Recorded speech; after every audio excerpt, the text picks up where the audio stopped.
Avant que cette vidéo commence, je voulais vous parler du sponsor de cette vidéo qui est Car Vertical. Alors Car Vertical, c'est un site internet qui vous permet de vérifier tout l'historique d'un véhicule avant son achat. Donc vous avez simplement à taper la plaque d'immatriculation du véhicule et ça vous donnera ainsi l'historique. Donc on peut vérifier si le véhicule n'a pas été volé, s'il n'a pas été accidenté ou alors s'il n'a pas été utilisé comme taxi. On peut voir également une courbe kilométrique qui correspondrait au véhicule pour voir si votre véhicule n'a pas eu le compteur trafiqué. Quand vous défilez sur l'application du smartphone ou via un ordinateur, vous pouvez voir des photos, des dommages qu'il aurait pu avoir. Donc, ce serait vraiment très pratique. Donc, j'ai pu négocier pour vous un code promo de 10%. Donc, n'hésitez pas à l'utiliser. Il est en bas dans la description. Je vous l'épingle également en commentaire. Donc, ça me ferait vraiment plaisir si vous l'utilisez car vous avez 10% de réduction et moi, du coup, vous me donnez de la force et ça fait plaisir. Donc, je ne vous embête pas plus.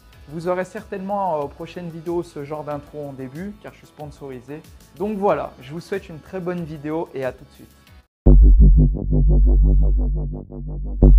Bonjour à tous et bienvenue dans cette toute nouvelle vidéo. Aujourd'hui, comme vous avez vu au titre, comment acheter une voiture en 2022. Donc en fait, ça faisait longtemps que je voulais tourner cette vidéo et aujourd'hui on se retrouve devant la A8. Donc je le rappelle à chaque fois, donc c'est une A8 V8 TDI 4 litres 2 de 2006.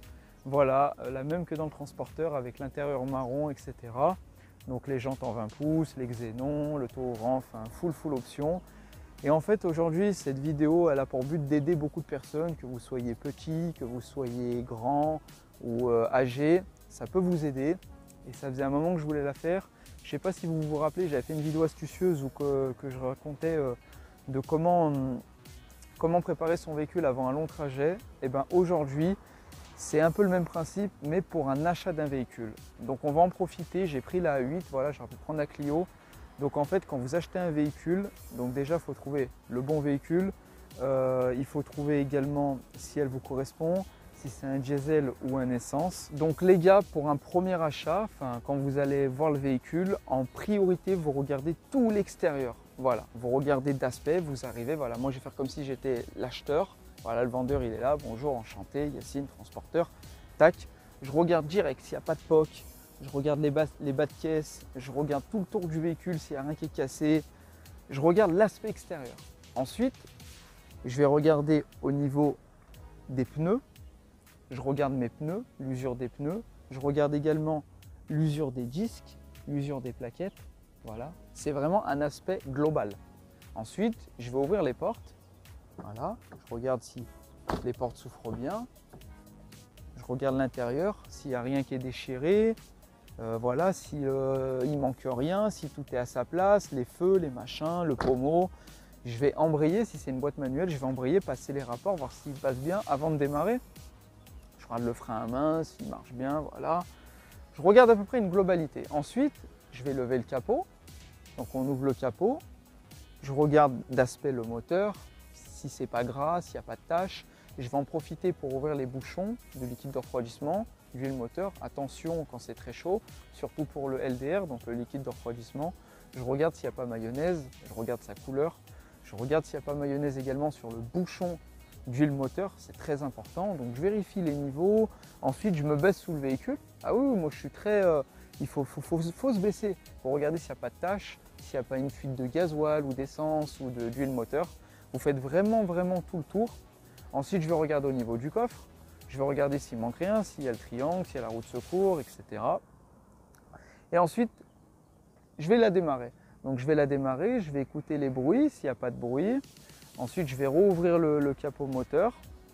On va vérifier encore une fois le moteur tournant, si les vitesses elles passent bien. Si l'embrayage ne fait pas de bruit au niveau de la pédale, donc à la butée d'embrayage. Ensuite, je vais accélérer à l'arrêt, voir si les aiguilles elles fonctionnent bien, si le contour il monte bien, si les jauges de carburant elles fonctionnent bien, etc. Et voilà l'essai routier. Donc au niveau de l'essai routier, donc on part faire un essai. Donc en général, j'aime bien prendre un peu d'autoroute, d'essayer de monter au moins à 90 voire 100 km/h tranquillement, voire même plus, 130, etc. Et pour voir déjà s'il n'y a pas de bruit suspect au niveau des fenêtres, déjà s'il y a une bonne étanchéité, je regarde si ça fonctionne, que ce soit électriquement ou mécaniquement, si le véhicule est très ancien. Donc ensuite, vous vérifiez tous les documents, donc c'est-à-dire le certificat d'immatriculation. Vous lui demandez de faire un certificat de non-gage, très important, savoir si le véhicule n'est pas gagé. Ça veut dire que si le véhicule est gagé, lui, il ne peut pas le vendre, mis à part si vous êtes un professionnel. Donc s'il est gagé, là voilà, c'est pour ça que c'est bien de vérifier avant un achat. On vérifie également au niveau auprès de son assurance, si on peut déjà assurer le véhicule, parce qu'il y a beaucoup de jeunes conducteurs, donc si on ne peut pas l'assurer, c'est mort. Au niveau de la paperasse, qu'est-ce que j'ai oublié de vous dire? Enfin voilà, on vérifie tout ça, donc bien penser à regarder le moteur, c'est très important. Dans la direction, s'il n'y a pas de jeu, vous vérifiez bien l'état des roues, des pneumatiques, enfin il faut tout vérifier. Et après à l'arrière aussi, on vérifie également au niveau de la ligne d'échappement, s'il n'y a pas une fuite, s'il n'y a pas de bruit suspect. Après, là, vous allez me dire, mais vous savez, quand on achète un véhicule, on a le contrôle technique. Oui, mais le contrôle technique, vous savez, vous pouvez connaître quelqu'un qui vous le fait passer ou qui vous met pas tout sur le contrôle technique. Donc après, c'est bien, ok, d'avoir le contrôle technique pour faire votre carte grise, etc. Ok, mais c'est bien aussi de vérifier vous-même. Parce qu'il y a des gens, en fait, voilà, hein, prenez-le pas mal, hein, je ne mets pas tout le monde dans le même sac, mais j'en connais, qui vont voir un contrôle technique vierge ou avec un ou deux trucs, et ben ils vont arriver, tac, la voiture elle est là, tac, il y a une clé, deux clés, ils vont la prendre, ils vont partir. Non, vérifiez le véhicule. Vous êtes acheteur, vous allez mettre une somme, que ce soit 500 € ou 100 000 €, il faut vérifier le véhicule. Enfin, je veux dire, enfin voilà quoi, vous regardez le vitrage, s'il n'y a rien de suspect, je vous ai dit les portes, vous regardez l'intérieur, vous regardez même si la radio fonctionne. C'est ça au contrôle technique, on ne va pas vous le marquer. La radio ne fonctionne pas, ça ne sera pas marqué. Donc vous vérifiez ça, vous vérifiez que les boutons fonctionnent bien. Il peut y avoir un bouton qui est cassé, ou le volume ne monte pas, ou les baffes, ça ne va pas être marqué ça au contrôle. Les baffes, voilà. Ça c'est des petites astuces pour vous faire descendre le prix de vente du véhicule. Voilà, c'est des astuces que je peux vous donner. Voilà, vous lui dites, écoutez, votre baffe elle ne marche pas. En général, elle va vous dire quoi? Oh, je ne savais pas, alors qu'ils savent très bien. Hein, ils le savent très bien. Oh, ça, je ne savais pas. Oh, ça... Ou alors, vous savez ce qu'on va vous dire? Ah, ça vient de griller juste maintenant. Allez, arrête tes conneries. Donc, franchement, moi, je fais ça vraiment pour vous aider. Voilà. Je vous fais beaucoup de vidéos tutos, mécaniques, etc. Mais des vidéos comme ça, très astucieuses. Je vous partage en fait ce qui m'est déjà arrivé ou ce que je peux faire. Moi, quand j'achète un véhicule, voilà, j'aime bien regarder. Je regarde la porte si elle ferme bien, si la charnière elle marche bien. Je regarde également la centralisation, si tout fonctionne. Donc ça veut dire déjà, quand je vais y aller, je vais lui demander s'il y a une ou deux clés. Donc je prends la deuxième clé. Tu vois, je regarde si tout fonctionne, si les portes, elles verrouillent bien. Je regarde également le coffre. Et je me prends même pas la tête, hein. Je lève tout, je regarde tout dedans, je regarde tout sur les côtés. Enfin, c'est vraiment, il faut tout vérifier, quoi. Voilà. Je ne sais pas si j'ai oublié quelque chose. Ah si, le lave-glace, c'est très important. Au contrôle technique, on va vous dire, il n'a pas marqué.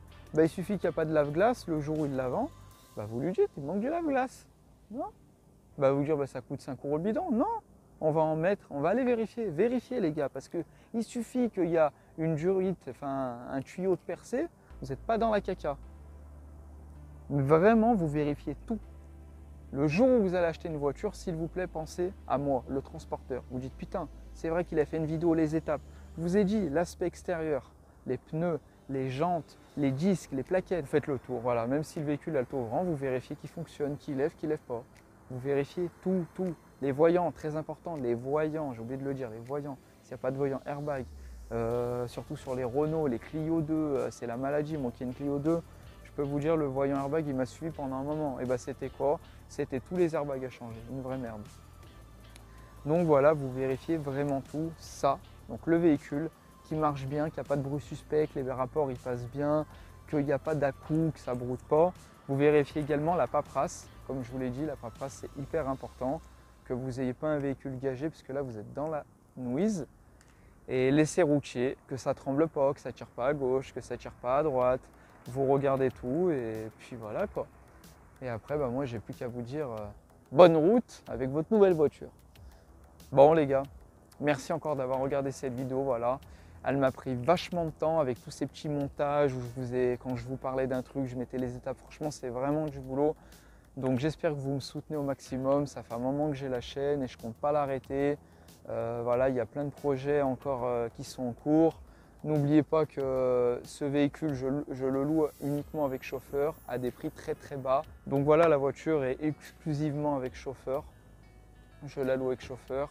Je peux vous faire des coups de valise si vous avez besoin. Voilà, si vous avez des voyants, faire un check-up de votre véhicule, rajouter des options, n'hésitez pas à me contacter, on est là pour ça.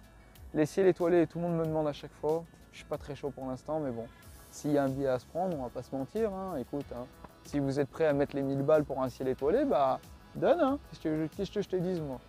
Non les gars, franchement, j'ose pas trop. Hein. J'ose pas trop, moi je l'ai fait pour moi, c'est personnel, mais après, regardez mon tuto et faites-le vous-même, c'est pas compliqué. Bon, enfin voilà, hein, j'ai plus rien d'autre à dire, hein, enfin, mis à part de tout vérifier, voilà, le bruit de la voiture, les claquements, les machins, enfin voilà. Et quand vous remplissez un acte de vente pour la voiture, voilà, vous avez les 3 actes de vente que je vous mets à l'image.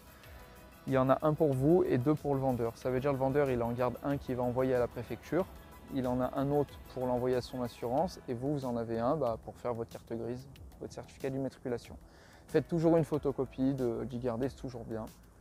Et puis un petit truc en plus, quand vous achetez un véhicule, si vous voulez, des fois, voilà, c'est bien, vous dites au vendeur de vous faire un papier comme quoi je sous-signe Monsieur Dupont avoir vendu aujourd'hui mon Audi A8 à Monsieur Machin au prix de temps. Comme ça, le jour si vous avez un accident, ça vous fait une preuve, une petite facture, voilà. Petite astuce au cas où. Bon bah les gars, merci encore d'avoir regardé la vidéo. N'oubliez pas de vous abonner, de la partager. Franchement, c'est une vidéo. Je ne sais pas s'il y en a beaucoup des vidéos comme ça sur YouTube, mais moi je vous partage mes astuces, ce qui a pu m'arriver ou ce que j'aurais pu faire. En tout cas, ça m'a fait plaisir de vous la tourner parce qu'il y a un moment que je voulais la faire. Aujourd'hui, il faisait beau, c'était l'endroit. Mais là, je peux juste vous dire un truc, c'est que derrière moi, il y a un gymnase. Et là, depuis tout à l'heure, il y a des gens qui viennent, qui partent. Franchement, je ne sais pas comment je fais pour rester à l'aise. Mais c'est un truc de malade, les gens ils s'arrêtent, là il y a encore une voiture derrière. Enfin, on va arrêter la vidéo parce qu'il doit se dire il est complètement fou, il est là avec son trépied tout seul. Bon les gars, n'oubliez pas de vous abonner, de mettre un pouce bleu, de partager. Franchement, abonnez-vous, donnez la force, ça fait plaisir.